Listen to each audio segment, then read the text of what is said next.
Kejadian 27:18-29. Yakub pun masuk ke tempat ayahnya serta berkata, "Ayah," sahut ayahnya, "Ya, siapakah engkau, anakku?" Kepada ayahnya, "Ulah Esau, kau lakukan seperti yang Bapa katakan. Bangunkan pergilah dan makanlah dari keturunan Ishak agar engkau Kata Ishak kepada anaknya, "Secepat ini engkau mendapatkannya, anakku?" Jawabnya, "Karena Tuhan, Allahmu membuat aku berhasil." Kata Ishak kepadanya, "Engkaulah berkat anakku supaya aku meraba engkau. Apakah engkau ini anakku Esau?" Yakub datang mendekati Ishak ayahnya yang merabanya dan berkata, "Suaranya suara Yakub, tetapi tangannya tangan Esau."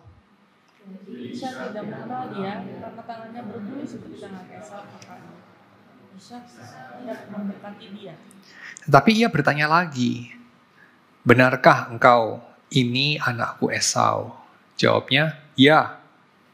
Lalu berkatalah Ishak, "Angkatkanlah makanan itu kepadaku, supaya aku makan daging buruan masakan anakku, agar aku memberkati engkau."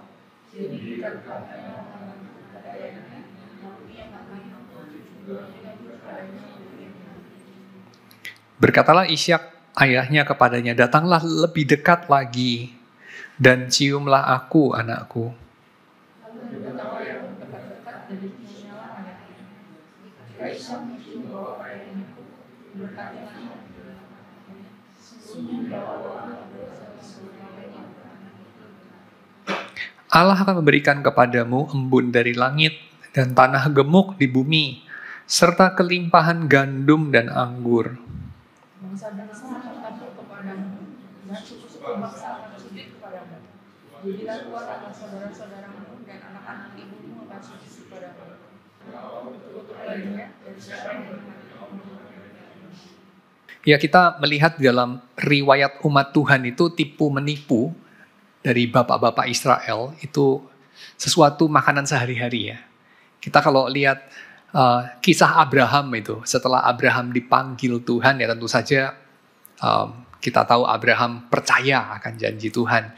Tapi kemudian mulai masuk ke dalam masalah ya. Jadi ini kalau kita pakai kategorisasi dari Kurt Vonnegut punya bentuk dari sebuah cerita, itu cerita dari anak-anak Tuhan ya, atau lebih tepat cerita dari bapak-bapak Israel, itu mengambil bentuk sesuatu hari dimulai, sesuatu tokoh dimulai ya, dipanggil Tuhan, entah dia muncul, entah dia lahir, lalu tidak lama kemudian muncul masalah.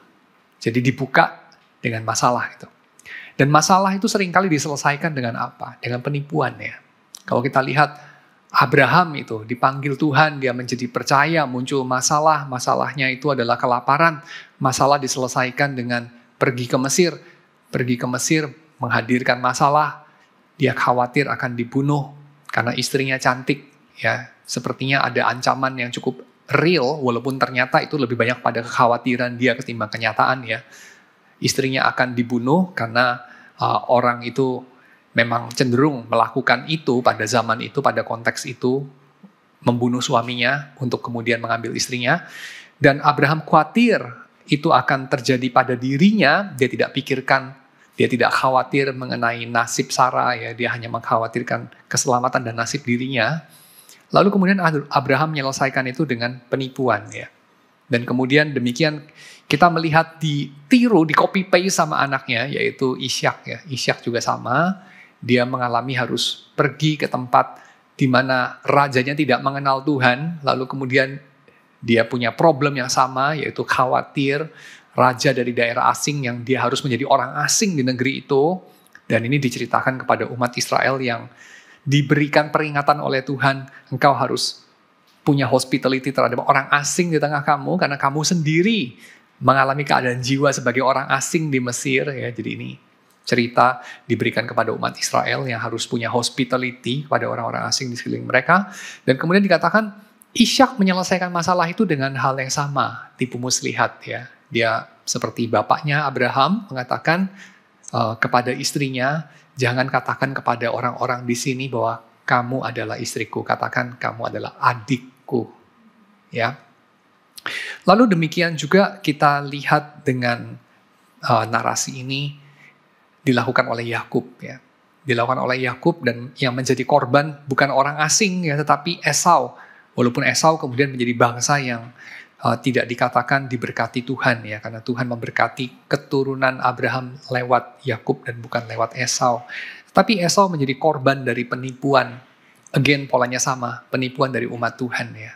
Seperti Abraham menipu Fir'aun dan Abimelek, seperti Ishak menipu Abimelek, seperti juga kemudian Yakub menipu Esau. Ya. Jadi bapak-bapak dari umat Tuhan menipu yang bukan umat Tuhan, memperdaya mereka. Dan pemberdayaan yang dilakukan oleh Yakub kepada Ishak ini adalah dilakukan kepada orang yang sudah tua dan rabun. Dan ini sesuatu yang kita tahu di dalam kitab hikmat orang Israel, adalah terkutuk, ya, dan Tuhan itu sangat membenci kalau orang menaruh batu di depan orang buta, ya. Kalau orang mengutuki orang tuli. Dan bahkan Tuhan mengatakan secara lebih positif, engkau harus menyuarakan suatu kasus ketidakadilan yang dialami orang bisu, ya. Bersuaralah bagi orang yang bisu, yang tidak punya suara.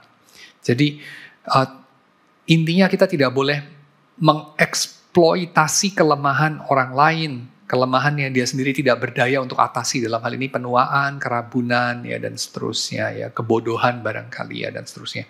Kita dijauhkan dari sana. Walaupun bangsa-bangsa yang lain itu sah-sah saja melakukannya, ya, bangsa-bangsa yang lain mengeksploitir kebodohan orang, kebutaan orang, ketuaan orang.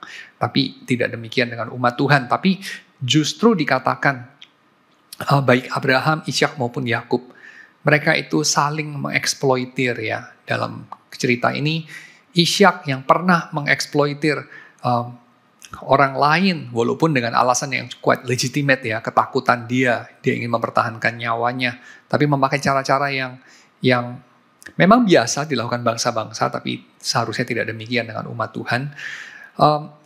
Ishak itu yang pernah menipu bangsa asing, sekarang ditipu oleh anaknya sendiri. Dan anaknya itu menipu dengan korban kakaknya, ya, yaitu Esau, kakak kembarnya. Dan kita lihat di sini penipuan dari Yakub menghasilkan apa?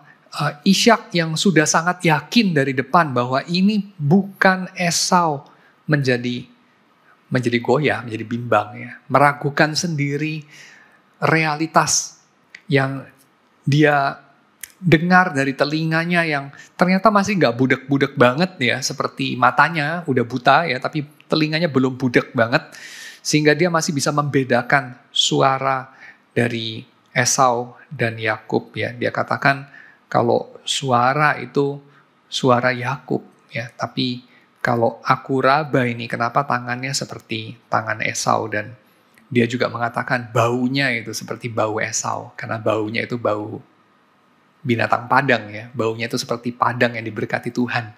Padang yang diberkati Tuhan sama padang yang tidak diberkati Tuhan, apa bedanya? Padang tidak diberkati Tuhan mungkin baunya bau rumput, ya, bau tanah. Padang diberkati Tuhan baunya kayak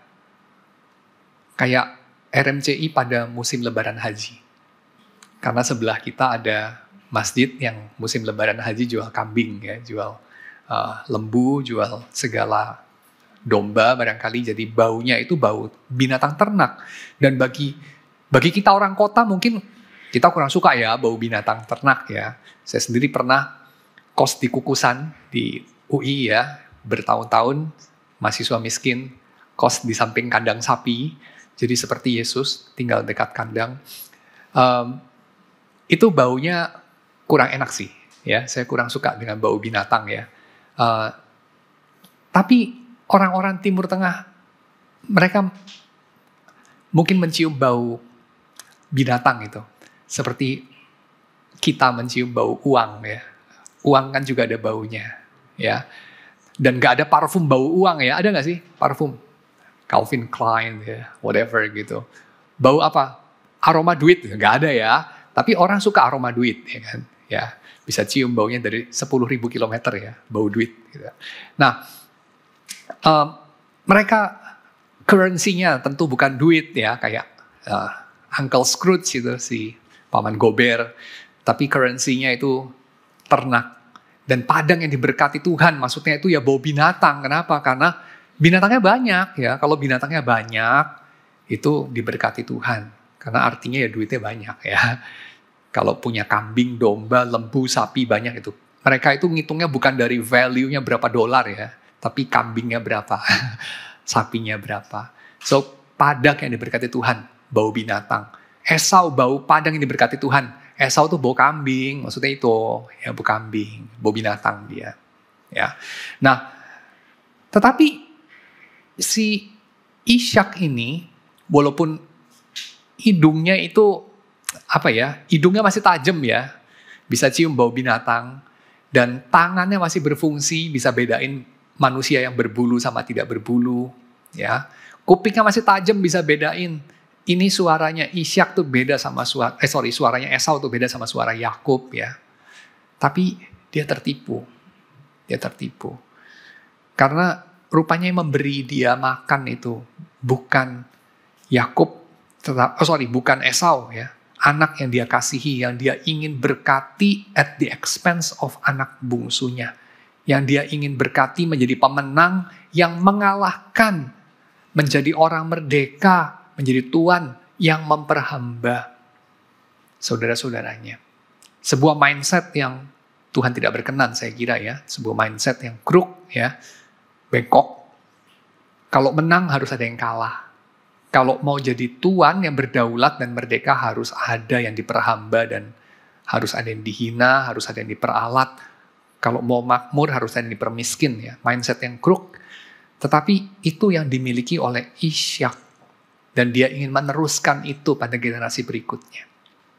Dan dia jelas itu memilih siapa yang menjadi kepala at the expense of orang lain menjadi ekor ya.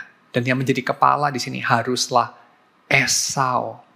Esau anakku. Walaupun dia itu sebetulnya juga menyebut orang lain itu yang dia tidak tahu siapa, yang dia sebenarnya tahu lah siapa, masa nggak tahu ya. Kan anaknya cuma 2 ya. Itu sebagai anaknya juga ya. Betul kan? Dia mengatakan ketika Yakub masuk ke tempat ayahnya berkata, ayah, kan dia sudah dengar namanya. Dan dia kan bertanya, artinya dia kan ragu ya ini siapa. Ya, tapi dia menyebutnya anakku juga kan. Ya, siapakah engkau? Anakku. Tapi si anak itu dengan yakin menyemai keraguan dalam benak papanya ya. Akulah Esau, anak sulungmu. Ngapain dia bilang anak sulungmu? Coba kamu kalau datang kepada ayahmu yang sudah buta ya. Lalu apakah perlu papamu itu sudah kenal kamu itu bertahun-tahun ya. Ini Esau dan Yakub ini sudah cukup tua, ini sudah 60-an tahun ini kira-kira ini ya. Apa masih perlu menyebut-nyebut anak sulungmu? Perlu nggak? Ya tentu itu berlebih-lebihan ya, style sastra dari penulis. Tentu maksudnya itu adalah mau mengatakan Yakub ini mau nipunya lebay ya kira gitu ya. Nipunya lebay. Tapi ya biar lebih yakin lah. Anak sulungmu. Kira-kira papanya, ya gue udah buta, belum menjadi bodoh kira-kira gitu ya. Gue udah tahu lah siapa yang sulung, siapa yang gak sulung kira-kira gitu. Tapi maksudnya anak sulungmu itu adalah cepetan berkati aku, maksudnya itu. Ya cepetan berkati aku. Dia kasih tahu niatnya di depan, walaupun secara subtle ya, secara apa itu. Orang bilang teknik subliminal marketing ya, subliminal marketing tahu lah ya. Jadi kayak dikasih video, terus ada subliminal karena suaranya rendah banget atau tinggi banget, atau diselipkan di antara frame ya. Kalau frame itu kan 24 frame per detik kalau buat bioskop, kalau buat TV gini 50 atau 60 ya. NTSC 60, kalau PAL gini 50 per detik. Atau dikali 2, ya 120 atau 60, atau berapa, 100 ya kalau LCD kan bisa di doubling rate-nya itu. Lalu dari berapa frame itu diselipkan frame subliminalnya gitu ya. Jadi biar orang itu kalau lihat gue tuh cuma lihat orang selancar. Kenapa waktu gue lihat berikutnya Coca-Cola pengen beli ya, gitu kan? Rupanya subliminal diselipin Coca-Cola gitu ya. Nah ini sama nih, anak sulungmu gitu. Sehingga kayak cepetan berkati. Padahal ini Yakub kok. Yakub suaranya Yakub. Esau, anak sulungmu, berkati. Gitu ya. Yakub suaranya Yakub. Lalu kemudian sini dekat ya, dekatlah sini, diraba tangannya. Tangannya berbulu sih. Cepetan berkati anak sulungmu. Coba sini mendekat, aku ingin mendekat, ingin mencium engkau. Terus waktu diraba memang ya pakaiannya si Esau ya berbulu memang. Lalu kemudian baunya ya bau keringat Esau ya. Bau keringat yang udah kejemur-jemur, udah fermentasi dan segala macam, memang baunya Esau kayak gitu ya. Lalu cukup keras itu biasanya baunya kan. Keringat fermentasi ya. Ada yang pernah cium? Lalu kemudian ya menjadi yakin ini si papa ini. Iya benar-benar lebusnya kayak Esau ya, lebus bahasa Jawa. Ya kira-kira gitu ya, baunya seperti Esau. Lalu dia kemudian memberkati anaknya itu. Padahal dia curiga. Tapi kecurigaannya luntur. Nah ini namanya gaslighting. Boleh ditayangkan slide-nya. Slide-nya bisa ditayangkan ya. Slides, yes. Kita akan bahas gaslighting hari ini. Apa itu gaslighting? Gaslighting itu manipulasi emosi. Tujuannya mempertanyakan orang lain ya tentu ya, bukan diri sendiri. Tujuannya agar sasaran dari gaslighting, kita sebut aja gaslighty, mempertanyakan realitasnya, mempertanyakan ingatannya sendiri, mempertanyakan kewarasannya sendiri. Ini gua yang pikun atau lu yang lagi bohong? Ini gua yang gila atau lu yang baik hati kasih tahu yang sebenarnya? Ya, ini upaya yang sistematis dan intensional untuk mengikis rasa percaya diri dan kepercayaan seorang terhadap persepsinya sendiri. Asal usulnya dari drama thriller Inggris tahun 38 ya, tahun 1938, judulnya Gaslight, karya Patrick Hamilton, terus jadi bahan untuk film ya, jadi tadinya play, drama, lalu jadi film tahun 40, 2 tahun kemudian, filmnya judulnya Gaslight ya. Gaslight disambung ya, jadi udah menjadi semacam term tahun 40. Tadinya gaslight ya. Gaslight itu apa ya? Gaslight itu lampu Petromax sih sebenarnya. Lampu Petromax. Di sini masih ada ingat Petromax? Dulu ada grup musik Pancaran Sinar Petromax, masih bisa di googling di YouTube ya. Petromax itu ya merek ya, kayak odol tuh merek ini, lampu gas. Dulu di Inggris tuh semua pakai lampu gas ya. Lalu kemudian lampu gas ini ini ceritanya ya, saya spoiler sedikit ya, kamu juga nggak akan marah kan ya, film tahun 38 di spoil, tahun 40 ya, atau tahun 44 yang versi bikinan Amerika, kan kamu nggak akan marahin saya karena saya spoiler ini. Itu jadi ceritanya adalah seorang perempuan yang anaknya orang kaya, dia itu pewaris dari banyak kekayaan, kawin sama seorang laki-laki yang ngincer kayaknya si perempuan ini gitu ya. Tapi bagaimana dia bisa menguasai harta perempuan ini? Ya perempuan ini harus mau dibunuh ya. Saya nggak sejahat itu ya. Lagian juga resiko besar lah ya bunuh orang. Tapi bagaimana bisa kuasai hartanya? Ya saya kirim dia ke rumah sakit jiwa. Gimana cara kirim orang ke rumah sakit jiwa kalau dia tidak gila? Ya bikin dia mempertanyakan kewarasannya sendiri. Gimana caranya? Caranya gini, pakai lampu gas itu dikecilin ya, kadang digedein. Dia kecilin dikit-dikit, lalu kemudian si perempuan itu bilang, kok gelap ya, kamu kecilin ya saya. Enggak, enak aja gue kecilin. Buat apa gue kecilin? Ini kan terang banget, udah terang kayak begini ya, dan segala macam. Atau, kok jadi panas ya, ini terang banget sih. Kamu setel lampunya kok terang banget. Terang gimana? Ini kecil banget lagi. Kamu ada yang salah ya dengan matamu. Aduh, kamu ke dokter deh besok ya, matamu kenapa? Kenapa kamu terasa ini terang banget, padahal ini gelap loh, dan segala macam. Jadi dia kecilin, gelapin, dia gelapin, dia terangin, dia mainin. Dan dia bikin si perempuan itu jadi ragu. Iya ya, ini gak lebih gelap ya? Ini sama ya dengan tadi ya, padahal diam-diam sih laki itu memainkan itu. Ya, dan ini kamu bisa translasikan bukan hanya pada visual ya, tapi pada hal-hal yang lain. Misalnya kayak ingatan. Lu inget gak waktu itu lu pernah bilang gini-gini? Enggak. Lupa lu. Waktu itu lu bener bilang begini kok. Lu bilang gini sama si ini. Oh kan, lupa kan. Lu biasa lupa. Lu ini memang pelupa orangnya. Iya ya, gue pelupa ya. Nah, saya punya teman yang pinter banget begitu ya. Sampai saya mempertanyakan ingatan saya sendiri tuh, saya manggut-manggut lama-lama gitu ya. Iya memang gue pelupa orangnya biar cepet gitu kan. Lagi memang saya kadang-kadang pelupa juga. Tapi dalam hal itu saya gak ingat kayak begitu loh. Ya, saya juga pernah itu ketemu sama orang yang dengan sangat yakin ya. Dia mengatakan begini. Oh ini Pak Yadi ini terkenal banget. Kalau nguji orang itu ya, pernah satu ketika itu dia nguji orang. Dia bilang begini. Saya tuh sebenarnya punya 300 pertanyaan untuk kamu punya skripsi ini ya. Cuman oke lah saya gak ada waktu untuk bahas itu semua, nanti kamu baca sendiri. Terus saya bilang ke dia, really? Gak masuk akal deh kayaknya 300.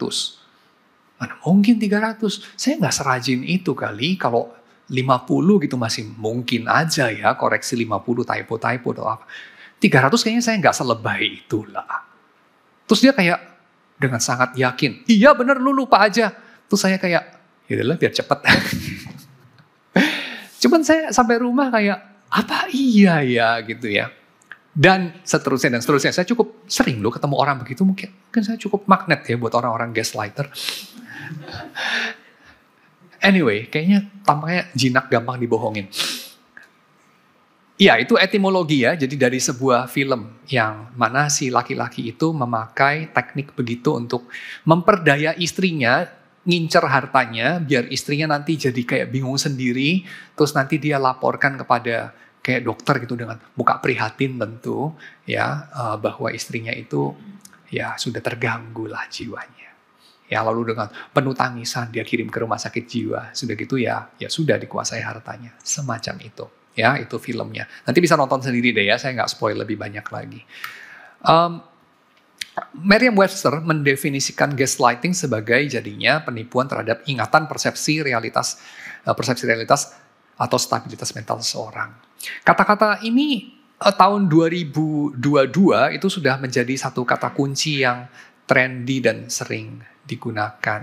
Ya, tetapi tidak demikian tidak lama sebelumnya ya. Tahun 2010 misalnya ketika New York Times itu melaporkan mengenai status pemakaian kata ini ya. Kita bisa lihat New York Times itu dalam 20 tahun sampai tahun 2010, jadi kira-kira dari tahun 1990 sampai tahun 2010 ya, itu hanya memakainya 9 kali. Tapi setelahnya, langsung kayak jadi tren banget gitu ya. American Dialect Society menyebut gaslight sebagai kata baru yang paling berguna. Tahun 2016, Oxford University Press menyebutnya sebagai juara 2 dalam daftar kata-kata baru terpopuler tahun 2018. Ya, jadi kayak, saya masih ingat saya pernah nge-WA, ngobrol ya lewat WA tahun 2017-an kayaknya ya, atau 2015-an sama Jethro ya. Saya ngobrol-ngobrol, lalu saya pakai istilah ini, lu di gaslight kali lu gitu ya. Terus kayak, wih apaan tuh, gue sampai harus googling tuh gitu ya. Terus ya itu belum lama yang lalu ya. Kata-kata itu masih belum setrendy itu. Sekarang saya kira kalian semua udah pernah dengar kan kata ini, konsep ini, gaslighting. Kalau enggak kan enggak kumpul di sini ya. Jadi cepat populernya, tapi ya itu karena kita lupa ya, karena trennya itu yang lalu tahun 40 ya. Siapa di sini yang pernah tahun 40 udah lahir itu kan belum ya, papa saya aja mungkin belum lahir itu kan. jadi memang trennya itu muncul lagi. Nah, gaslighting ini sering dipakai tapi terlalu luas juga ya. Kadang-kadang orang itu memakai istilah ini terlalu melebar ya.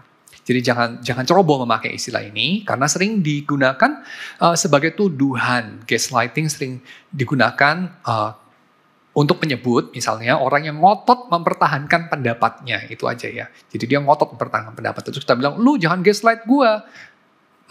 Tapi gak sama lo ya, orang berdebat dan ngotot mempertahankan pendapatnya, atau even defensif ya, atau even ingin mempersuasi kamu, itu gak sama dengan gaslight kamu. Gaslight itu dikenakan kepada sesuatu yang lebih spesifik. Maka kita perlu discern ya gaslighting. Misalnya, kita perlu bertanya, situasinya itu ya situasi yang kita duga sebagai gaslighting, sesuatu yang berulang atau hanya terjadi sekali? Konsisten nggak? Jangka panjang nggak? Ya, kalau cuma sekali, one off, maybe bukan gaslighting sih. Maybe memang kayak, ya dia ngingetnya A, saya ngingetnya B. Dan dia ngingetnya hal yang berbeda, saya ngingetnya hal yang sama gitu. Dia ngingetnya A, ya gitu ya. Jadi ingatan kita beda gitu ya. Jadi saya menganggap bahwa dia itu kayak, kok begitu yakin padahal, padahal saya nggak ngingetnya begitu. Dan ini kan saya yang mengalami loh. Ya, dia itu hanya penonton aja, harusnya gue lebih ingat. Tapi ya memang bisa aja dia nggak sengaja gitu. Bukan dia gaslight kamu, dia bukan lagi gaslight kamu. Tapi simply dia yakin aja sama yang dia ingat. Dia cuma lagi sok tahu. Sok tahu sama gaslighting itu dua hal berbeda. Dan bagaimana membedakan? Ya dari frekuensi, dari konsistensi kita bisa mendeteksi. Ya, kalau dia orangnya terus-terusan kayak begitu, itu probabilitasnya cukup besar dia lagi berusaha gaslight kamu. Tapi kalau sekali-sekali terjadi, mungkin dia memang orangnya ngotot aja, mungkin dia orangnya yakin aja, maybe dia juga salah inget, tapi dia lebih meyakinkan daripada kamu. Itu aja yang mungkin yang terjadi. Bukan dia berusaha gaslight kamu. Ya, kita juga bisa bertanya hal yang kedua, apa ada ketidakseimbangan yang konsisten dan sistemik dalam relasi? Jadi relasi kalian itu apa? Keseimbangan kuasanya apa? Kalau ini relasi, misalnya ya, teman sama teman, nah itu akan lain. Dengan kalau relasinya itu, si A itu misalnya, nggak tahu orang tuamu mungkin, bos kamu kali, atau si A itu kamu butuhkan proyeknya ya. Kamu ada maunya sama si A itu ya. Atau si A itu pendetamu ya. Nah ini yang belakangan ini agak rentan ini ya. Maksudnya si A itu pembina rohani. Mau itu pendeta, mau itu nggak tahulah pemuka rohani yang lain ya. Atau pembimbing yang lain. Figur yang menjadi agen Tuhan. Ya, figur yang menjadi agen kebaikan dan otoritas dan segala macam. Nah itu kita perlu hati-hati. Ya, jadi spesies kayak saya ini ya, spesies pendeta mesti diwaspadai.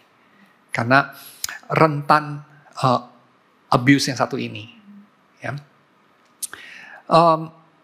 Dan kamu bisa bertanya ya, apakah selalu si A yang harus benar, yang harus dituruti, dan harus mengutarakan kata akhir? Atau tidak, cukup seimbang sebetulnya. Ya, jadi si A itu nggak selalu benar kok. Dia itu ada juga sorry gue salah gitu ya, atau iya ya salah ya lu bener gitu. Ataukah si A itu kalau kamu ingat-ingat track recordnya, iya lo dia itu selalu bersikeras dia bener gitu, sampai hal sekecil-kecilnya gitu. Ya, iya itu lu yang mengalami waktu itu gue ingat kok, padahal kamu sendiri yang mengalami bilang enggak lo, saya nggak pernah ingat ada peristiwa itu, atau saya ingat peristiwa itu detailnya nggak kayak gitu, nggak terjadi di rumah si A. Terjadi di rumah si B. Dan itu kan ya saya cerita sama dia. Dia tuh gak ada di situ. Dia taunya dari cerita saya. Kok dia sekarang jadi lebih kayak yakin daripada saya ya? Nah itu, kalau terjadi berulang kali, dan si orang yang bersangkutan selalu begitu gayanya, kemungkinan besar dia sedang berusaha sesuatu. Ya. Hal yang lain yang membuat gaslighting berbeda daripada perdebatan biasa. Apakah salah satu pasangan ini nggak harus romantik ya, ini maksudnya pair ini bisa ya orang lain lah gitu ya. Secara konsisten mendengarkan dan mempertimbangkan sudut pandang pasangannya. Jadi si A selalu mempertimbangkan si B, tapi si B itu nggak pernah mempertimbangkan si A. Tapi si A selalu melakukannya pada si B.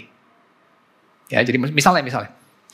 Jangan gitu nanti si B marah. Jangan gitu nanti si B sedih. Jangan gitu nanti si B kecewa. Jangan gitu nanti si B nanti ngomong apa. Jadi selalu si B gitu. Tapi si B bagaimana sama si A? Si B pernah nggak?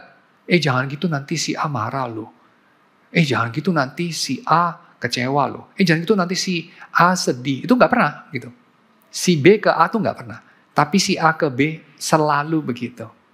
Dia itu melakukan sesuatu atau tidak melakukan sesuatu karena takut nanti si B marah, takut nanti si B ngomong apa, takut nanti si B menghina dia, takut nanti si B ngejudge dia apa, takut nanti si B pokoknya dia takut sama si B. Ya, dia selalu mempertimbangkan si B. Dia melakukan sesuatu, dia tidak melakukan sesuatu, itu selalu si B. Nah itu ya, kamu boleh catat. Ya. Berarti ada ketidakseimbangan relasi dan bukan hanya ketidaksepakatan, bukan hanya perselisihan pendapat yang biasa. Perselisihan pendapat itu biasa banget ya, itu selalu terjadi lah ya. Tapi kalau selalu si A yang ngalah sama B selalu, lalu kita maklumi biasanya itu ada enablernya ya, orang-orang di sekeliling itu biasanya orang yang cinta damai, nggak suka kalau suasana tegang, biasanya udahlah ngalah, lu kan tahu si B kayak begitu, udahlah gitu ya. Si B itu nggak bisa digituin, udahlah. Nah ini situasi yang kamu harusnya catat, pikir dengan rasional, pertimbangkan apa yang sedang terjadi. Jadi pertimbangan apakah salah satu pasangan secara konsisten mendengarkan dan bertingkah sudut pandang pasangannya, ataukah salah satu pasangan secara konsisten menyangkal persepsi, ini lebih jauh lagi ya. Pasangannya bersikeras bahwa mereka salah atau mengatakan yang satu ini lebih ofensif lagi ya, lebih lebih agresif ya. Jadi bersikeras mereka tuh salah ya, atau reaksi emosional mereka tidak rasional. Lu ini lebay deh selalu, lu ini selalu deh pemarah atau apapun, peragu atau penyedih atau apapun ya. Nah ini tadi kesimpulannya ya, jadi gaslighting itu selalu lebih efektif ketika posisi yang satu memang secara struktural lebih tinggi, lebih kuat, lebih dibutuhkan dibanding yang lain ya, lebih populer kalau dalam lingkungan anak remaja ya, popularitas kan currency ya, jadi yang lebih populer itu biasanya lebih punya power gitu. Saya pernah ngobrol sama satu orang ya yang tanya, gimana lu ngajar sebagai guru SD gitu ya. Saya pernah jadi guru SD loh by the way, percaya apa tidak percaya. Lalu kemudian saya jawab sama dia gitu ya, saya belajar sesuatu loh. Manusia itu dari sejak kecil ya, dari sejak dia itu SD, mereka itu sudah makhluk politis. Ya, manusia itu makhluk politis. Jadi homo politikon itu nggak mulai dari waktu udah kuliah ya, waktu udah dewasa, tapi sejak masih anak-anak itu sudah makhluk politis. Terus dia kayak ketawa gitu, anak SD main politik, wah mau bercanda. Tapi saya akan bilang, enggak. Dari kecil, kita itu punya will to power dari kecil. Ya, kita ingin saling menguasai. Nah, maka jangan heran kalau power itu memang membedakan ya, makes a difference gitu, power itu. Power bersumber dari apa? Dari jabatan, atau yang mana lebih cocok sama narasi kolektif ya, dan seterusnya. Gaslighting itu melibatkan gaslighter dan gaslightee ya, itu definisinya. Dan gaslighting terus-menerus berusaha menguasai lewat narasi palsu ya untuk memanipulasi. Gaslightee terus-menerus bergumul. Bergumul untuk apa? Mempertahankan otonomi. Mempertahankan diri dari ditelan, ya, dicaplok, disetir, dikontrol, dikuasai, ya. Dia terus-menerus bergumul mempertahankan otonomi individualnya. Dia dirundung dengan kata-kata semacam lu emang suka lebay drama, jangan suka curigaan jadi orang harus teachable dan humble, atau ini kalau pakai slogan Kristen ya, dalam konteks Kristen saya nggak ngomong agama lain lah ya, saya ngomong agama saya aja ya. Dalam kekristenan dosa itu sumbernya ya dari keinginan manusia untuk otonom. Dosa itu sumbernya dari ketidakpercayaan, jadi kamu harus percaya sama saya maksudnya, tapi bukan saya percaya sama kamu ya, gitu. Trust me. Tapi do you trust me? Maybe no, kan? Tapi you must trust me, gitu. Jadi nggak seimbang, ya kira-kira begitu. Curiga itu salah loh. Tapi sebentar. Ini evidence-nya sangat jelas loh. Lu jangan curigaan. Gue sebenarnya curigaan gimana? Gue tadi juga gak curiga, tapi ini evidence-nya di depan mata ini. Udah jangan curiga, kita mikir positif aja. Hati-hati sama orang yang ngomong kayak gitu.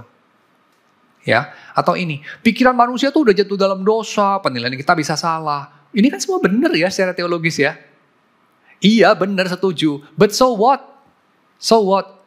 So what-nya itu maksud lu apa? Maksud lu adalah gua gak boleh mikir. Lu mikir gak? Lu mikir.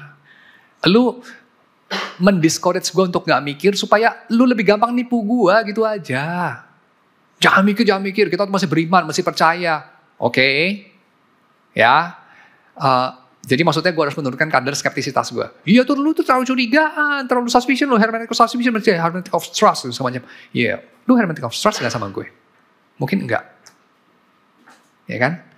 Lalu kemudian kita suspicion atau kita punya skeptisitas. Kalau memang tidak ada buktinya untuk itu, kan kita bisa menghentikan. Kan gitu aja. We can follow the evidence kan? Jika memang tidak salah, mengapa takut untuk diperiksa? Kira-kira begitu. Slogan kita seharusnya. Kalau memang tidak salah, kenapa takut diperiksa? Atau maybe kamu akan bilang, enggak, gue gak takut diperiksa. Ya udah diperiksa gak apa-apa dong, kalau kamu gak takut. Kan gitu. Saya tidak menuduh kamu takut apa nggak takut lah ya. Cuman boleh nggak periksa? Kan begitu. Dan kalau memang kamu tidak berusaha menipu saya, kan kita we can follow the evidence ya. Udah selesai kan? Gitu. Oh lu jangan gitu evidensialis, kita ini presuppositionalis dan segala macam. Oke. Semua orang ada presupposisinya, semua orang itu tidak netral. Ya. Oke. Kamu nggak netral, saya tidak netral. Fine.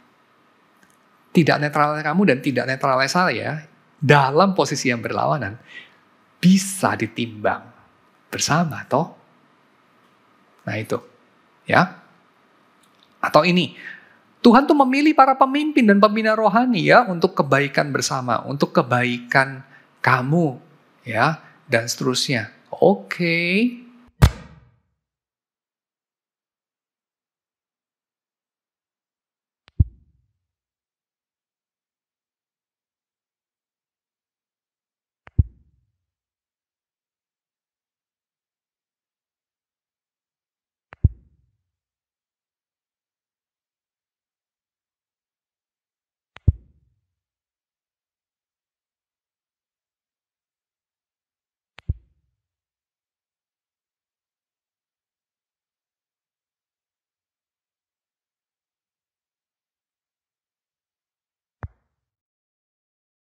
Ya, jadi seharusnya kita ini perlu untuk merenungkan, kita perlu untuk mempertimbangkan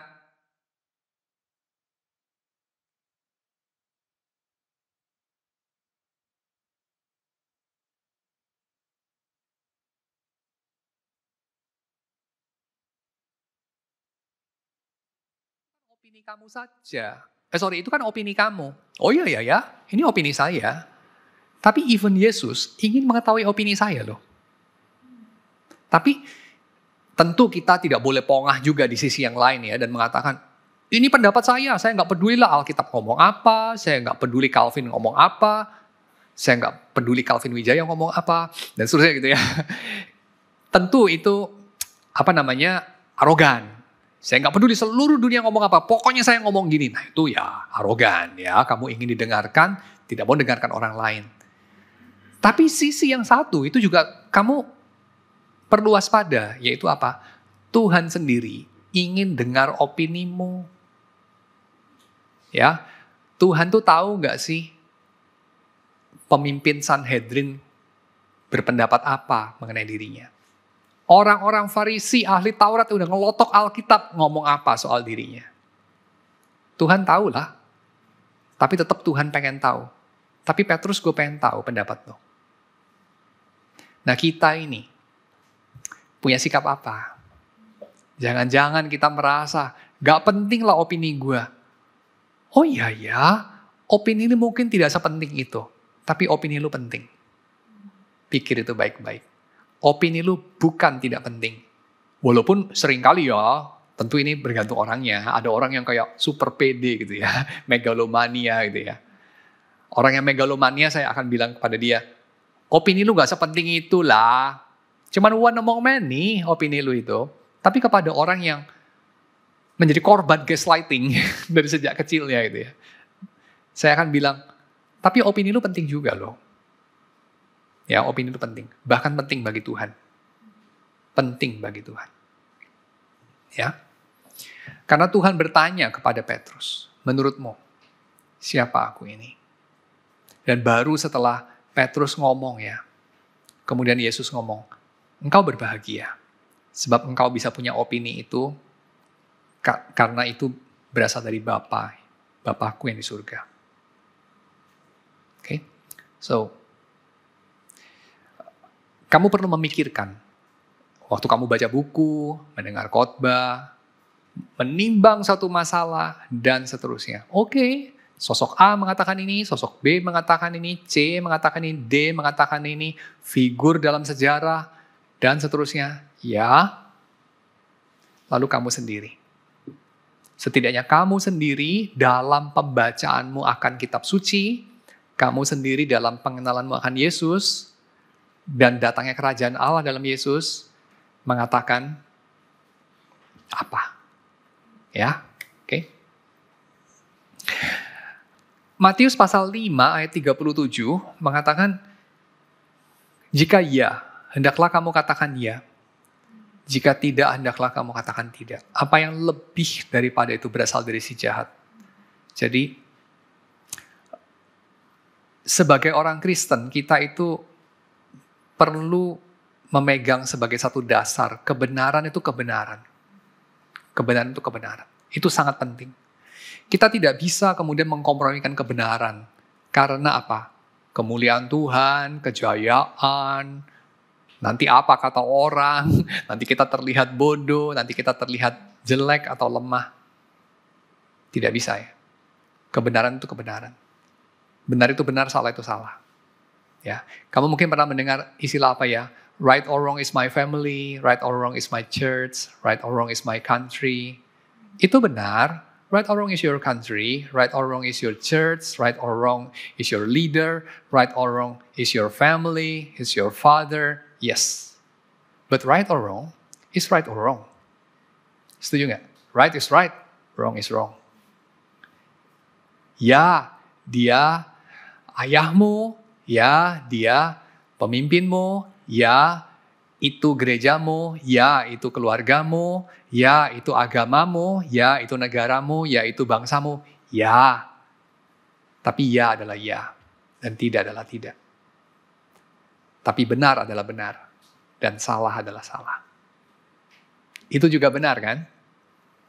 Pertimbangkan itu. Ya.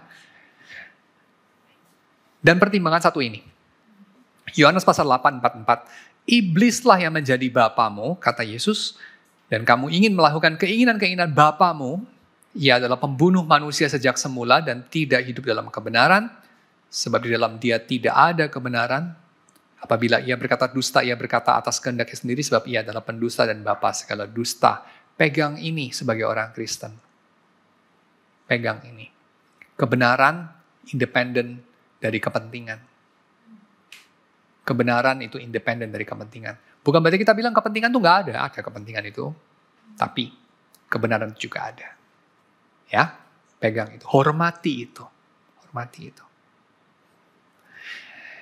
Dan kita perlu mengetahui bahwa iman yang sejati, kalau kita bicara iman, ini bukan lawan daripada pengetahuan, bukan lawan dari bijaksana ya. Iman yang sejati itu membuatmu tidak takut lagi.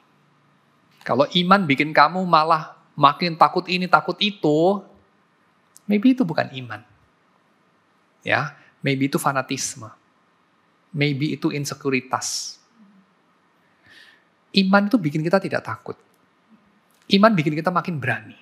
Berani apa? Berani berharap, berani mengambil inisiatif, berani punya pendirian.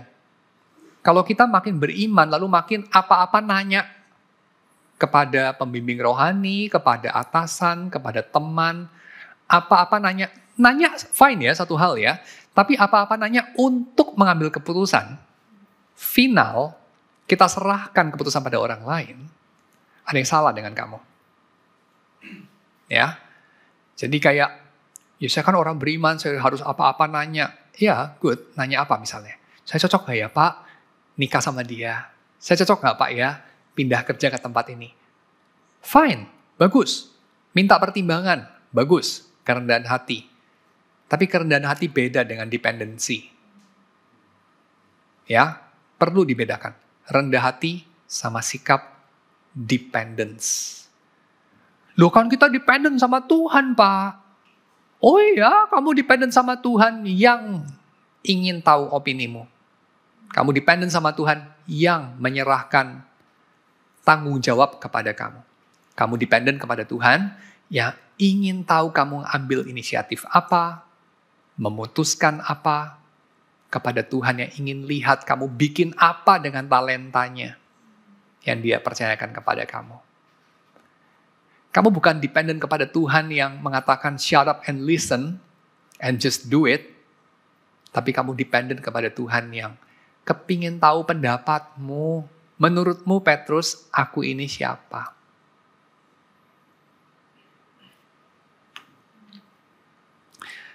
Iman jangan bikin kita menjadi kehilangan inisiatif, pendirian, pengharapan. Yesus sendiri tidak memanipulasi, mengkerdilkan, controlling, dan terus-menerus menyemai rasa minder, tidak berharga, takut, dan rasa bersalah pada murid-muridnya untuk mengendalikan mereka, untuk memastikan mereka melakukan kehendaknya. Tidak ya. Tuhan bertanya, Adam kamu di mana? Lalu, memangnya Tuhan tuh nggak tahu Adam di mana? Kamu udah lakukan apa Adam? Hayo kok bisa tahu kamu telanjang? Kamu makan ya buah dari pohon yang aku larang kamu makan. Memangnya Tuhan itu nggak tahu ya Adam makan itu ya? Nggak kan? Tuhan tahu semua. Tapi, apakah Tuhan memanfaatkan pengetahuannya itu untuk mengintimidasi Adam? Mengintimidasi umat manusia. Dengan apa? Dengan fakta bahwa Dia tahu pelanggaran mereka. I know what you did last summer. Kamu tahu ya, orang itu begitu dihantui perasaan bersalah, dan somehow orang itu ada salahnya, dan itu bikin dia takut, sehingga ketika ada pesan berantai ya, ini pernah terjadi di Amerika, ini sungguh-sungguh terjadi ini, tahun 80-an itu kira-kira ya, pernah terjadi itu ada pesan berantai, zaman itu belum ada WA ya, masih tahun 80-an ya, telepon itu, jadi ada orang telepon, orang asing gak dikenal kan, zaman dulu telepon gak ada nomor ya, muncul, kalau sekarang kan nomor tidak dikenal, reject aja gitu ya. Zaman dulu cuman kering suaranya kan, kering. Angkat telepon, terus suaranya cuman gini. Aku tahu loh yang kamu lakukan, tutup. Hati-hati kamu, tutup gitu ya. Ceklek, halo siapa ini? Hati-hati, aku tahu loh apa yang kamu lakukan. Kamu tahu nggak? Ketika pesan itu beredar, itu minimal ada 100 orang keluar dari kota malam itu. Penandanya adalah intersection-nya tiba-tiba rame, malam-malam rame, ngapain orang keluar kota? Mereka ngabur dari kota itu. Karena khawatir. Artinya apa? Mereka bikin salah. Mereka takut. Banyak orang yang menyimpan itu. Sehingga ketika pesan berantai itu, ini ya, beredar ya, banyak orang yang menjadi deg-degan. Ketahuan, gawat ketahuan. Gitu. Padahal, ya, ya itu cuma iseng aja gitu orang gitu ya. Tapi mereka sangat anxious. Ya. Nah Tuhan itu tahu semua. Tuhan itu tahu semua. Dia pakai itu nggak sebagai senjata untuk mengendalikan kita?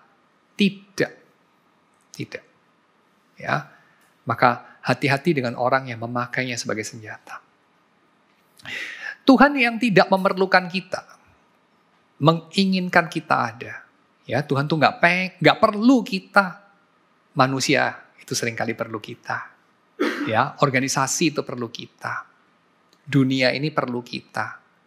Tanpa kita, wah celaka. Tanpa kita kurang lah. Tanpa kita nggak sehebat itu, nggak seseru itu. Tapi Tuhan perlu kita nggak sih? Nggak. Tanpa kita Dia bisa. Tapi Tuhan tuh mau ada kita nggak? Mau. Ironisnya, manusia lain, organisasi, dunia ini, mau kita nggak? Seringkali enggak. Mereka cuma perlu aja.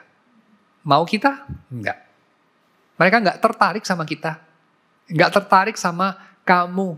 Mereka tertarik sama apa yang kamu bisa kasih. Mereka tertarik sama apa yang kamu punya. Mereka tertarik kamu bisa bantuin mereka apa. Bisa beri mereka apa. Ya, tapi mereka tidak tertarik sama kamu. Nah, Tuhan sebaliknya, Tuhan tertarik sama kamu. Padahal kamu itu nggak dibutuhkan Tuhan. Ada nama untuk itu, ada label untuk itu. Itu adalah cinta. Itu adalah cinta. Dan Tuhan adalah cinta. Walaupun cinta bukanlah Tuhan ya. Tapi Tuhan adalah cinta. God is love. Love is not God, but God is love. Tuhan itu, dengan kata lain ya, seperti Thomas Aquinas katakan, Tuhan itu menginginkan yang baik bagi yang bukan dirinya. Dia menginginkan yang baik bagi kita manusia. Padahal dia nggak punya interest sama sekali, dalam arti dia tuh nggak punya apa ya, bukan interest sih, tapi dia nggak punya keperluan ya. Dia nggak punya maunya, nggak ada pamrihnya itu. Nggak bisa ada pamrihnya loh, Tuhan tuh apa-apa bisa sendiri. Ya, dia nggak ada pamrihnya sama kita. Tapi dia punya interest dan keinginan untuk kita itu. Yaitu untuk kebaikan kita ya. Tuhan menghargai kita juga ya. Walaupun kita tidak berharga ya dalam diri kita sendiri. Tapi Tuhan menghargai kita karena kita diciptakan dalam gambaran rupa Allah. Dan adalah kehendak Tuhan untuk kita ada. Maka Tuhan menghargai Anda. Hargailah eksistensi Anda. Karena Tuhan menghargai eksistensi Anda. Kalau Tuhan tidak menghargai itu, Anda nggak ada. Ya, kalau Tuhan nggak mau lu ada, lu nggak ada.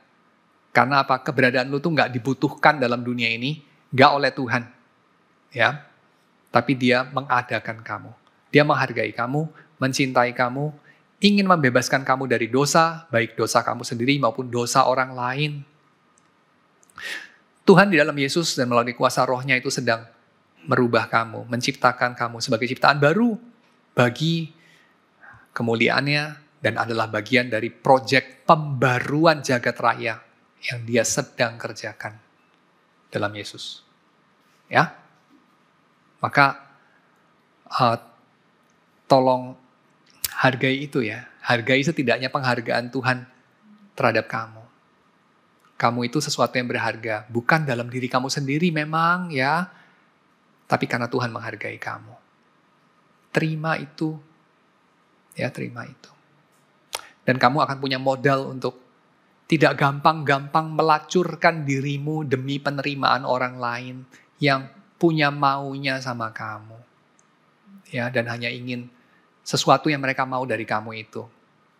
Dan bukan dirimu seringkali. Saudara sendiri ini nggak mau keluar rumah, jadinya selalu di dalam kamar aja, pertemuan keluarga semuanya selalu di kamar. Dan even kalau misalnya kita ajak ke mall, dia tuh merasa semua orang liatin dia. Jadinya dia takut jalan ke mall. Nah, yang dilakukan kita sebagai keluarga sama persis nih, gaslighting nih. Jangan lebay, lu mah pakai drama, jangan suka curigaan. Jadi orang harus teachable dan humble. We do all of this thing. Maksudnya apakah kita melakukan gaslighting sama ini orang ke saudara kita ini? Padahal intensinya adalah ini terlalu ansos nih sepertinya. Gitu. Jadinya apakah itu salah atau bagaimana Pak? Oke. Kalau kamu katakan jangan lebay, kamu pikir dulu, dia lebay nggak? Kita berhenti dulu, kita pikir ini, dia lebay nggak? Kayaknya enggak loh. Maksudnya gini, kamu mau nggak sih mengurung diri di kamar, kalau ada saudara datang nggak mau keluar dan apa? Kalau kamu nggak benar-benar merasa begitu, kalau kamu cuma lebay doang, kayaknya enggak lah ya, lebay itu sekali.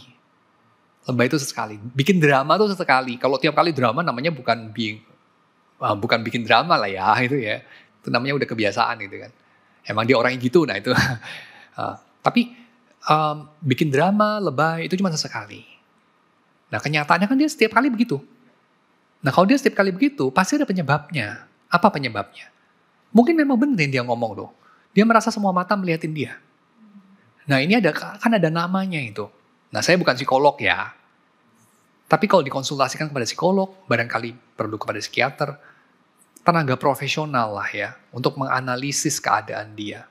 Baru mulai ketahuan apa. Dan itu nggak bisa cepat, karena jiwa manusia lebih kompleks daripada badan. Badan aja nggak bisa cepat ya, kita ke dokter berkali-kali, pertama dibilang kayak, oh ini kayaknya sakit mah nih, terus kedua kayaknya, apa ya gejala jantung juga kali ya, terus yang ketiga, oh, kayaknya ini infeksi usus gitu, macam-macam kan. Terus baru lama-lama bisa tepat gitu ya. Nah jiwa manusia lebih nggak kelihatan daripada tubuh ya. Kalau tubuh bisa di USG, bisa di whatever, lebih kelihatan. Kalau jiwa lebih nggak kelihatan, kita periksa nggak langsung dari tingkah laku, dari ngobrol, dari macam-macam ya. Jadi lebih kompleks ya. Berikan waktu untuk itu. Diagnosanya yang pas itu apa? Ya tentu. Untuk sikap-sikap paranoid dia, antisosial dia maybe, atau penyendiri, atau malu, atau whatever itu apa sebabnya? Nah itu perlu dilakukan. Gitu. Lalu apakah yang kamu lakukan itu gaslighting? Maybe bukan ya, karena niatnya kan bukan itu. Kan kamu tidak berusaha mendistorsi dia punya realita, tapi mungkin juga secara nggak sengaja bisa begitu juga ya. Maybe denying lah ya, denial, dia punya komplain gitu. Itu mirip seperti orang kalau komplain ya, perut saya sakit. Enggak lah, perut lu nggak sakit. Loh sebentar, yang sakit itu perut gua, lu gimana bisa tahu perut gua sakit apa? Gitu kan. Nah itu mungkin kamu bisa bilang, ya sakitnya di mana, kayak apa sakitnya, dan kayak hal semacam itu. Sekarang lagi sakit nggak nih? Dan misalnya gitu ya, sambil kamu periksa hal-hal yang lain gitu ya. Ada ketegangan nggak, terus ada apalah segala macam. Nah itu kan beda ya dengan orang yang terus-menerus bilang, menyangkali realitas orang demi orang itu bisa dia kendalikan. Itu beda. Jadi saya kira ini nggak bisa dibilang gaslighting. Tapi metode itu saya kira perlu diimprove. Dan improvementnya coba didengarkan. Lalu coba di-encourage untuk ketemu profesional. Kan tadi Ko Hedi sempat bilang bahwa komunitas agama itu cenderung lebih mudah terekspos dengan perilaku gaslighting karena memang ada figur pemimpin keagamaan ya yang sering seperti dianggap menjadi wakil Tuhan gitu untuk dalam memutuskan banyak hal dalam kehidupan jemaat. Dan yang juga saya lihat selama ini kebanyakan mungkin ada yang seperti itu, tapi kebanyakan juga sebenarnya hamba Tuhan itu tidak ada niat sama sekali untuk mendominasi jemaat gitu, tapi memang ada kecenderungan dari jemaat ini untuk memiliki sifat submissive kepada pemimpin agama dan jadinya ya tadi kayak kalau Yadi sempat sampaikan nanya atau hal-hal yang sebenarnya ya membutuhkan hikmat kebijaksanaan dan sesuai dengan konteks hidup masing-masing. Dan akhirnya ketika itu diutarakan seperti harusnya diaplikasikan ke semua orang seperti itu. Nah, terus misalnya jadinya saya ngelihat ada loncatan logika yang lumayan besar antara teologi yang di Alkitab dengan kehidupan gitu. Jadi apa-apa tuh kayak Alkitab bilang apa gitu misalnya. Atau misalnya orang yang sudah sangat merasa under pressure di pekerjaan, jadinya kayak bagaimana dulu tuntunan Tuhan kepada Yusuf, kepada Abraham dan lain-lain, dan sesimpel itu gitu. Akhirnya jadi kurang aplikatif gitu ya. Tapi satu sisi akhirnya membuat orang-orang tuh mikir jadi males gitu. Sebenarnya kan jadi ada dua ekstrim, kembali lagi seperti itu. Jadi males untuk baca Alkitab, males untuk denger PA gitu. Karena kayak kok gini banget gitu kan misalnya. Nah kemudian tapi menurut saya juga kalau saya perhatiin sebenarnya bisa aja, ini kan tadi maksudnya perilaku yang jemaatnya ya kok. Sebenarnya dia mungkin tidak bermaksud untuk menggaslight gitu ya. Jadi mengidentifikasinya nggak hanya dari segi motifnya apa untuk nyalahin orang yang sedang bercerita mungkin, tapi kalau saya lihat apakah ini memang bisa salah satu gejala dari reference dan juga kayak berusaha default ke Tuhan sebenarnya gitu. Jadi tapi mungkin kurang peka sama realita gitu sehingga kesesama itu kurang bisa melihat gitu konteks, tapi sebenarnya niatnya itu ya mau hidup benar di hadapan Tuhan gitu ya gitu. Jadi Jadi mungkin yang saya mau juga tanyakan, apakah memang ya kita sebagai orang yang mengetahui ini kan, mengetahui ya PA hari ini tuh bisa ada dua gitu. Antara kita lebih sering mengidentifikasi lo gaslight gua, atau yang kedua kita juga bisa sebagai orang yang mengetahui ini belajar juga untuk mendoakan orang yang mungkin punya kebiasaan seperti itu, bahwa mungkin ya itu spiritual journey-nya dia gitu. Dan kita mau ya ada compassion juga, jadi bukan hanya cuman bilang kayak ini siapa nih yang gaslight, siapa, kita coba untuk mencari-cari di ruangan gitu kan, tapi juga mau untuk melihat ini sebagai ya ini juga realita gitu. Maksudnya sikap manipulatif itu juga realita orang berdosa gitu. Kita juga seperti itu, dan jadi punya ada humbleness juga gitu.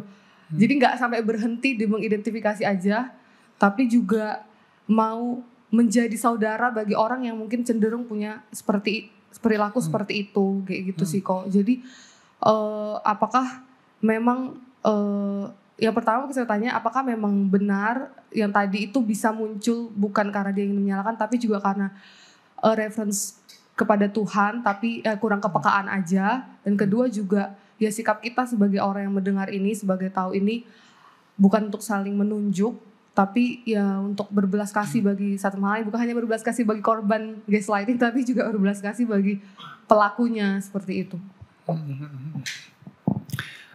Berbelas kasihan itu bisa ada banyak manifestasi.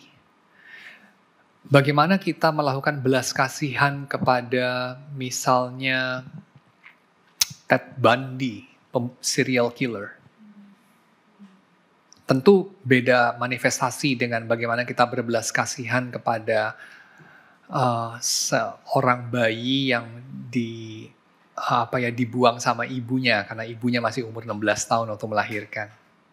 Kan manifestasi dari belas kasihnya itu bisa lain ya, atau harus lain lah. Betul ya? Belas kasihan kepada orang yang memang punya niat yang buruk ya, untuk mengkonsumsi orang lain, mengendalikan orang lain. Tentu belas kasihnya beda sama orang yang melakukan itu tanpa sengaja misalnya ya, atau karena bawaan memang dia orangnya sangat meyakinkan aja misalnya gitu ya, atau dia korban dari ideologi tertentu. Memang beginilah caranya dunia bekerja, mungkin ayahnya begitu, ngajari dia cara hidup dengan begitu misalnya gitu ya. Tentu beda lagi kan, seperti itu. Jadi belas kasihan manifestasi bisa lain-lain. Lalu kemudian tadi saya sudah memaparkan bahwa Tuhan itu memang tentu kita bergantung sama Tuhan.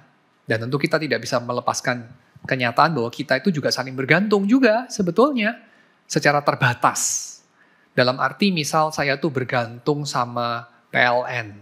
Karena saya nggak bisa sediakan sendiri energi listrik. Kan saya nggak punya pembangkit energi surya sendiri yang cukup ya wattnya, atau tenaga angin atau apapun kan, ngengkoli sepeda sendiri supaya AC-nya nyala kan saya nggak kuat ya, dan segala macam.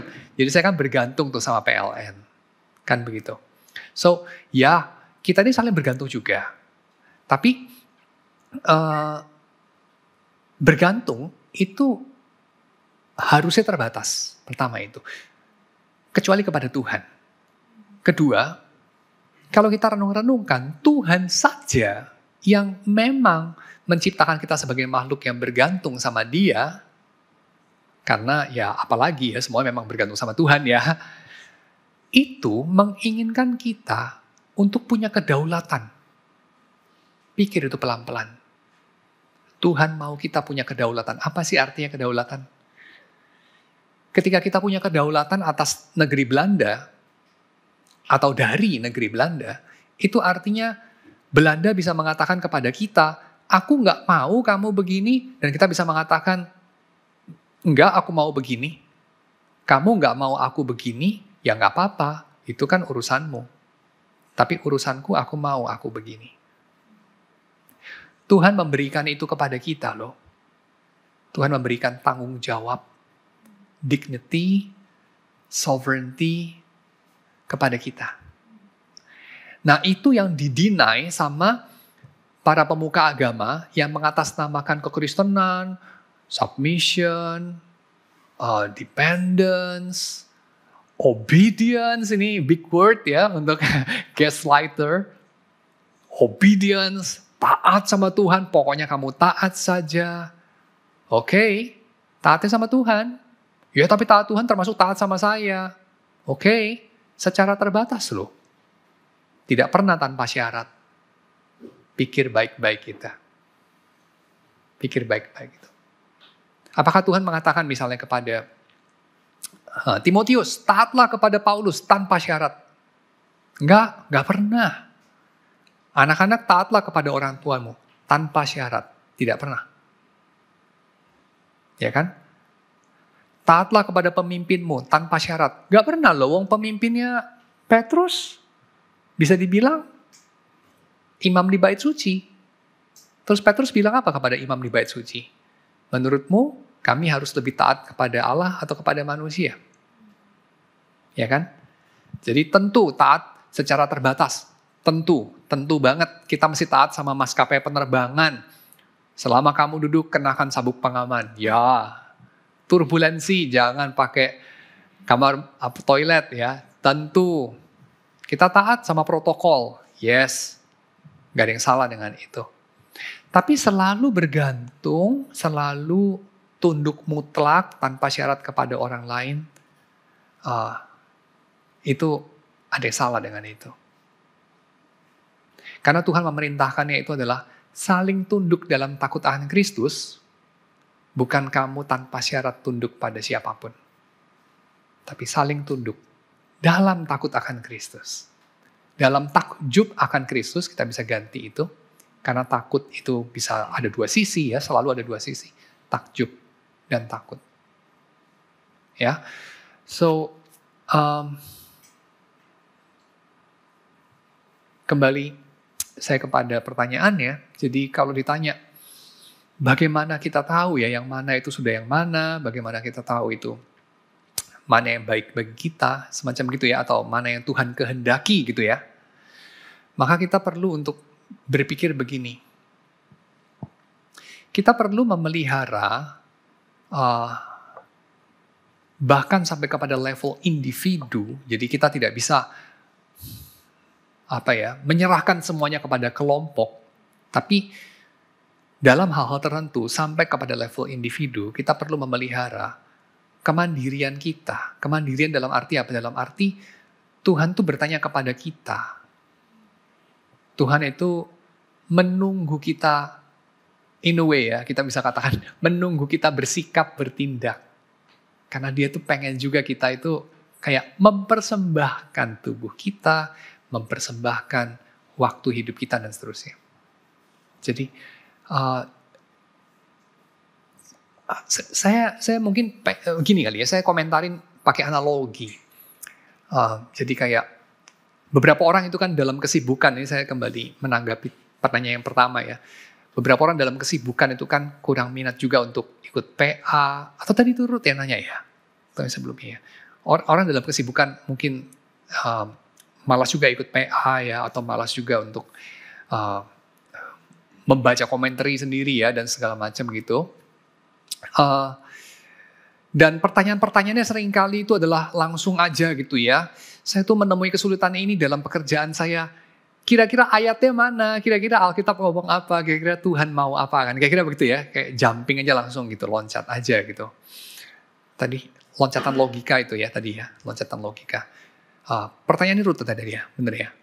Jadi kan itu ibaratnya kayak kalau saya pengambil keputusan di perusahaan dan saya harus putuskan misalnya PHK 2.000 karyawan atau 1.000 karyawan, misalnya gitu ya. Lalu kemudian saya tanya sama pendeta ya, sebaiknya gimana gitu ya. Ya boleh tanya pendeta ya boleh, tanya ahli hukum ya boleh, tanya konsultan ya boleh, tanya ahli ekonomi ya nggak apa-apa, tanya psikolog ya nggak apa-apa, tanya siapa aja nggak apa-apa dong, tanya. Tapi when it comes to your responsibility, tentu harus tanya sama Tuhan sama dirimu sendiri. Dan dibaca sendiri Alkitabnya dan dipikirkan sendiri di hadapan Tuhan harus mengambil keputusan yang mana. Itu mirip seperti apa? Saya kasih analogi begini. Ini analogi dari kisah nyata lah ya. Saya sharing bahwa dulu saya pernah punya pacar, bukan istri saya. ya. Jadi dulu saya pernah pacaran sama seorang perempuan yang tidak jadi istri saya. Dan pacar saya itu pernah ngomong ya, mantan saya itu pernah ngomong kepada saya yang mana dia tuh kayak komplain gitu ya. Lu gak pernah kasih gue bunga. Gitu ya. Terus saya besoknya pagi-pagi bangun, waktu hari Minggu atau hari apa gitu, hari Sabtu ini ya. Saya pergi ke pasar bunga, saya tanya-tanya orang ya beli bunga tuh di mana. Terus saya kasih dia. Waktu dia terima itu dia nggak apresiatif loh.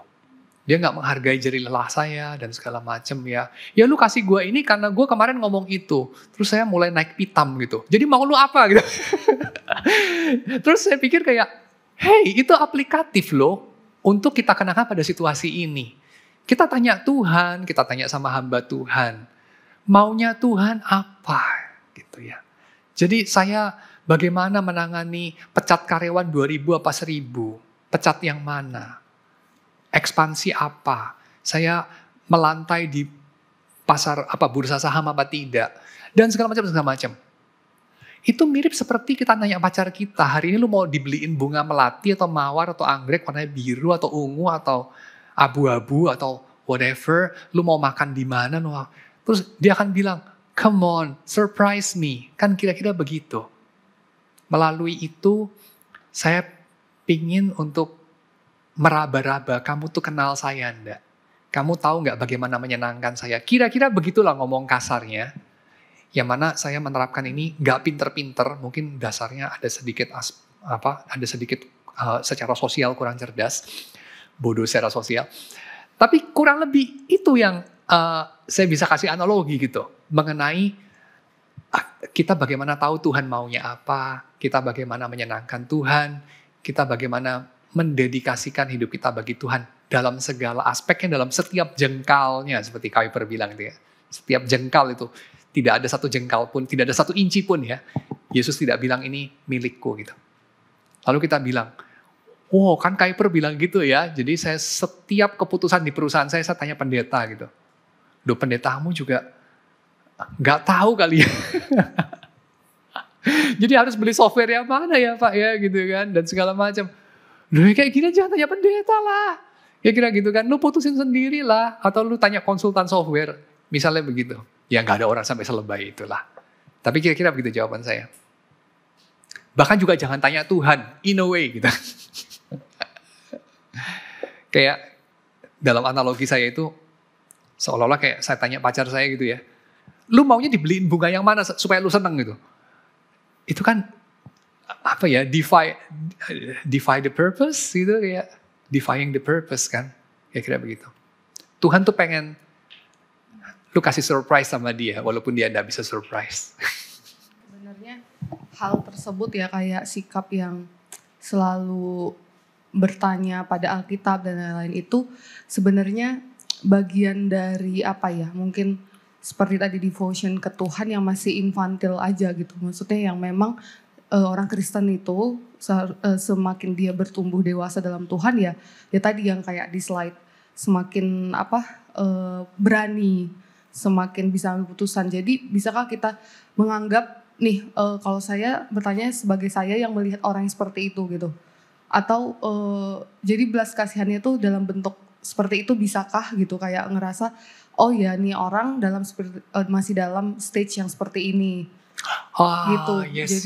Jadi ya udah gitu. Ya tentu bisa. Jadi maksudnya kayak kita mengakomodir pertumbuhan orang yang tidak bisa kayak loncat, jadi step by step. Yes bisa. Tentu sambil dengan menyadarkan bahwa ya kedepannya mesti bertumbuh juga. Walaupun ada yang cepat, ada yang lambat, tapi mesti ada progres, kira-kira begitu ya. So, iya, tapi yang seringkali disemai oleh pemimpin rohani, tetaplah bayi. Seperti ibu-ibu yang kruk ya, ibu-ibu yang bengkok hatinya, bilang kepada anaknya, tetaplah bayi. Ya tentu tidak gitu. Satu hari anak itu akan besar dan tidak membutuhkan ibunya, dan akan lepas dari ibunya. Dan itulah kesulitan dari cinta ibu, kata Erich Fromm. Yaitu cinta ibu itu memang tak harap kembali, tapi ingin terus memberi. Dan kesulitan daripada ibu-ibu adalah Satu hari anaknya tak butuh yang dia beri. Dan saat itu cinta ibu diuji. Ya, ketika anakmu nggak butuh kamu. Ketika masakan restoran lebih enak dari masakanmu. Bisakah kamu mengatakan, oh ya, makan di restoran lebih enak sih. Tanpa sinis ya tentu ya. Nggak apa-apa kok mama, nggak apa-apa ya, dibuang aja, nggak apa-apa masakannya. Makan di restoran aja. Tentu bukan gitu ya. Kira-kira begitu.